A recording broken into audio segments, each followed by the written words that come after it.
आज हम विश्व गुरु बनने तो अवश्य चले हैं, लेकिन यह बात जाननी भी जरूरी है कि चीन और जापान की सबसे स्लोएस्ट रफ्तार पे चलने वाली ट्रेन भारत की सबसे फास्टेस्ट रफ्तार पे चलने वाली ट्रेन से कहीं ज्यादा तेज दौड़ती है। जैसे कहते हैं ना सर, हिंदी का सफर अंग्रेजी का सफर बन गया है भारतीय रेल के एक यात्री के लिए।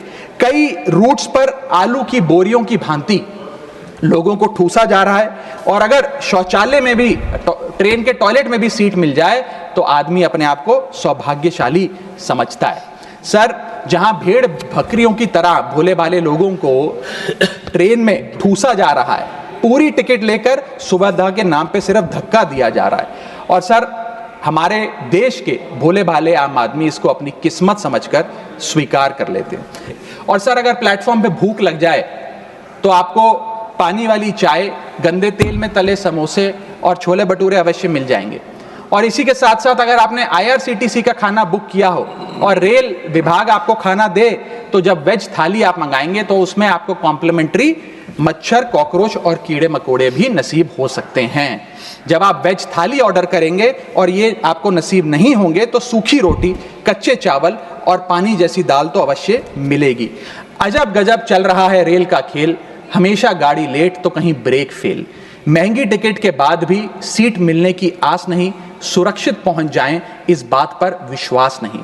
भिड़ रहे हैं ट्रेनें, मर रहे हैं लोग, रेल मंत्री लगा रहे हैं अमृतकाल का भोग। बुकिंग से लेकर टिकट कैंसिलेशन तक दर्जनों टैक्स का जाल, भेड़ बकरियों की तरह ठूसे जा रहे हैं लोग, कैसे मनाएं अमृतकाल।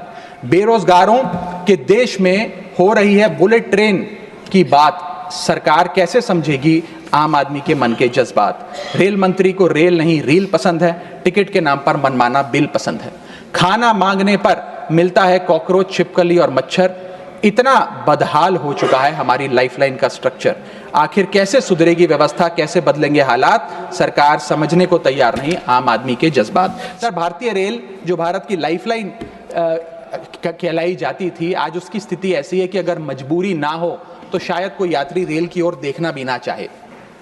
रेल जनता का रेल जरूर बना रही है, और इसका कारण यह है कि भारतीय रेल को अपनी PR, सोशल मीडिया कैंपेन्स और रील्स ज्यादा पसंद है, ना कि रेल की सुविधाओं को कैसे बेहतर करना है वो पसंद है। सर, भारतीय रेल एक समय इस देश के 140 करोड़ आबादी का गौरव और उम्मीद हुआ करती थी, गरीबों का सहारा हुआ करती थी।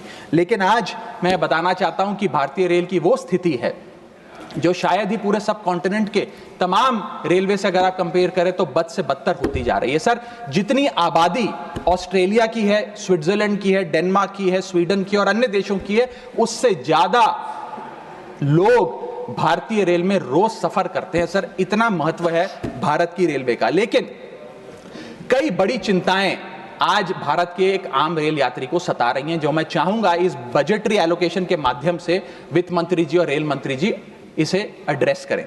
पहला है सर, घटती रफ्तार और बढ़ता किराया। सर, जहां दुनिया की ट्रैवल की रफ्तार बढ़ रही है, वहीं भारतीय रेल जो हमारी लाइफलाइन है उसकी रफ्तार घट रही है। पहले तो सर शताब्दी और राजधानी की स्पीड कम कर दी गई ताकि वंदे भारत की स्पीड बढ़ा दी जाए और उसको फास्टेस्ट ट्रेन घोषित किया जाए।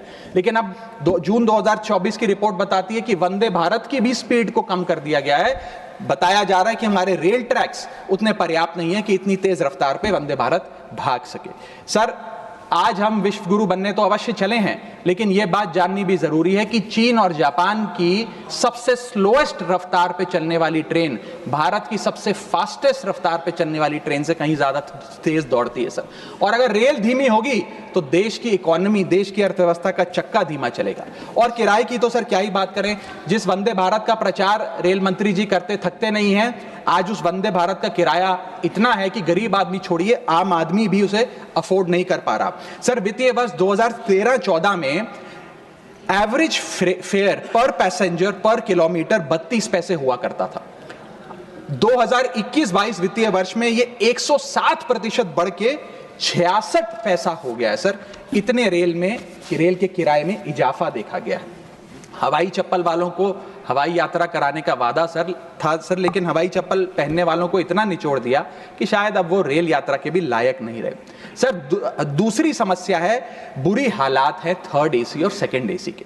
थर्ड AC, सेकंड AC को सर एक समय पर जनरल बोगी, एक समय पर लग्जरी माना जाता था, लेकिन आज वो जनरल बोगी से भी बुरी स्थिति में है। अगर टिकट मिल भी जाए sir third AC second AC की, तो सीट मिलने की कोई गारंटी नहीं है, क्योंकि जैसे ही आप बैठेंगे थोड़ी देर में कोई शख्स आकर कहेगा भाई साहब थोड़ा एडजस्ट करिए, थोड़ा सी रखिए, हमें भी बैठने दीजिए। ये वास्तविकता है। और आप सोशल मीडिया और तमाम तरीके के पोर्टल्स पर आप देखेंगे तो क्या आरामदायक सरकार, क्या आरामदायक यात्रा, आरामदायक सफर भारत सरकार आम रेल यात्री को दे रही है, वो देखकर आप समझ जाएंगे। जैसे कहते हैं ना सर, हिंदी का सफर अंग्रेजी का सफर बन गया है भारतीय रेल के एक यात्री के लिए।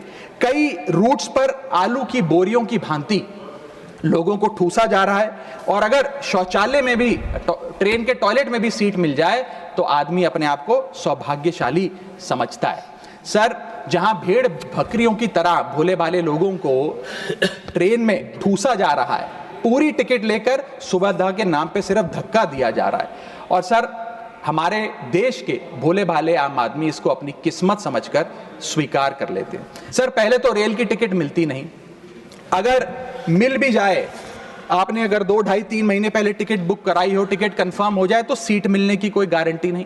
और सर आप अपना अनुभव देखिए, जब आप सबसे पहले प्लेटफॉर्म पर पहुंचते हैं अपनी ट्रेन में चढ़ने के लिए, तो आपको चारों तरफ सिर्फ गंदगी ही गंदगी नजर आती है। अगर बुजुर्गों के साथ या घर परिवार की महिलाओं के साथ आप ट्रैवल कर रहे हैं तो एक क्लीन वॉशरूम तक आपको मुहैया नहीं कराया जाता, और हालात यह है कि लोग मजबूर हैं प्लेटफॉर्म पर अखबार बिछाकर सोने के लिए, और वेटिंग एरिया के नाम पर तो सर सिर्फ एक नेम प्लेट, एक बोर्ड लगा नजर आता है और कुछ नहीं नजर आता। तो सर ट्रेन पे चढ़ने से लेकर ट्रेन पे उतरने तक की एक बड़ी लंबी फहरिस्त है अव्यवस्था की। यहां तक कि सर आज जब इस ठंड के मौसम में एक यात्री एक लंबा सफर तय करता है ट्रेन में और सोचता है कि थोड़ा आराम कर लूं, कंबल चादर खोल के ओढ़ने का प्रयास करता है, तो उस कंबल चादर से इतनी बदबू आती है, इतनी दुर्गंध आती है, और उसके जवाब में रेल मंत्री और रेल मंत्रालय बताता है कि हम महीने में 1 बार कंबल धोते हैं। महीने में 1 बार कंबल धोएंगे तो सर सुगंध आएगी कि दुर्गंध आएगी, मैं चाहूंगा कि सरकार इसका फैसला ले। हाइजीन रिलेटेड कंप्लेंट्स में पिछले 2 वित्तीय वर्षों में 500% का इजाफा हुआ है। ये दिखाता है कि हाइजीन स्टैंडर्ड्स को कितना कॉम्प्रोमाइज करती जा रही है हमारे देश की रेल। और सर अगर प्लेटफॉर्म पे भूख लग जाए तो आपको पानी वाली चाय, गंदे तेल में तले समोसे और छोले भटूरे अवश्य मिल जाएंगे। और इसी के साथ साथ अगर आपने IRCTC का खाना बुक किया हो और रेल विभाग आपको खाना दे, तो जब वेज थाली आप मंगाएंगे तो उसमें आपको कॉम्प्लीमेंट्री मच्छर, कॉकरोच और कीड़े मकोड़े भी नसीब हो सकते हैं। जब आप वेज थाली ऑर्डर करेंगे और ये आपको नसीब नहीं होंगे तो सूखी रोटी, कच्चे चावल और पानी जैसी दाल तो अवश्य मिलेगी। ज्यादा से ज्यादा नॉर्मल ट्रेन चलाने की आवश्यकता। सर बुलेट ट्रेन और वंदे भारत से ज्यादा किफायती यात्रा नॉर्मल ट्रेन में हो जाए तो देश का आम आदमी खुश हो जाएगा। आज इस भीषण महंगाई और भयंकर बेरोजगारी का आलम कुछ इस प्रकार है कि लोगों के पास समय ही समय है लेकिन पैसा नहीं है। भले ही आप आधा 1 घंटा रफ्तार धीमी कर दें, लेकिन 2000 रुपए में मिलने वाली टिकट को ट्रेन की 500-600 रुपए कर दें तो आम आदमी का बहुत भला हो जाएगा।